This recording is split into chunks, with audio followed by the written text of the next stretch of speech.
West Bengal government plans to hand over state-run educational institutions to private sector JUTA. With few months left for the start of the new academic year in colleges, the education system will be plunged into chaos, he claimed. A representative body of university teachers on Monday accused the West Bengal government of planning to hand over state-run educational institutions to the private sector by blindly following the recommendations of NEP 2020. It also accused the state government of not charting an independent course.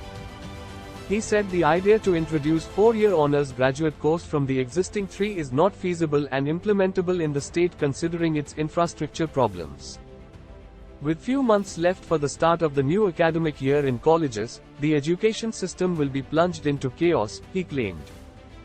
How can infrastructure come up at such a short time for implementing a 4-year honors course which will necessitate a total curriculum overhaul, Roy said.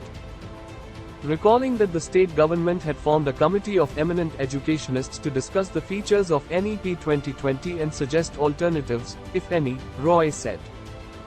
It now appears that there was no need to constitute the committee if the state government had already made up its mind. He wondered if those having directly entered into the field of research after securing 75% in the honors course after 4 years will be able to get good research facilities. The JUTA statement was issued in the wake of the Higher Education Department writing to registrars of all state universities on March 18 for implementation of new curriculum and credit framework for undergraduate programs in all the higher educational institutions of the state for the forthcoming academic session.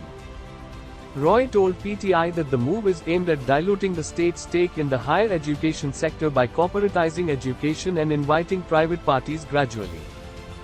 If such steps are taken, in the long run the interest of poor meritorious students wanting to pursue higher education will be compromised. The UGC letter of January 31 forwarded by the Assistant Secretary in the Higher Education Department said the most important student-centric recommendation in NEP is the 4-year undergraduate program. Keeping in view the objectives of NEP 2020, the UGC has developed the curriculum and credit framework for undergraduate programs.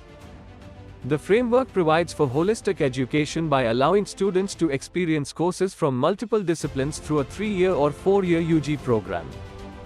It has multiple entry and exit options, flexible degree options with single major, double major, multidisciplinary interdisciplinary education, integration with the vocational course, internship, and skill and ability enhancement courses. Officials in JU, Calcutta University, Presidency University and other state-run universities confirmed having received the letter from the Higher Education Department but were evaluating steps. A senior higher education official said the move was in sync with the UGC recommendations to rationalize higher education curriculum, but there was no thinking to involve private parties in the academic activities of state-run higher educational